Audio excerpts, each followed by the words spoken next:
The cross stitch is one of the most popular stitches and is borrowed from the counted thread embroidery.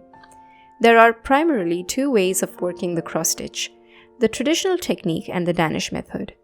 When you have a series of cross stitches to be done in a row, I suggest the Danish method. You would work all the stitches to one side of every cross first. So you will work the diagonal stitches from one end to the other. Then on the return journey, you will work all the stitches to the other side, thus completing each cross on the way. This looks faster and more economical to do. Please let me know if you like this video. Also, check out our bookstore with ebooks for learners at different levels. This is Sarah from Sarah's Hand Embroidery. Thank you for watching.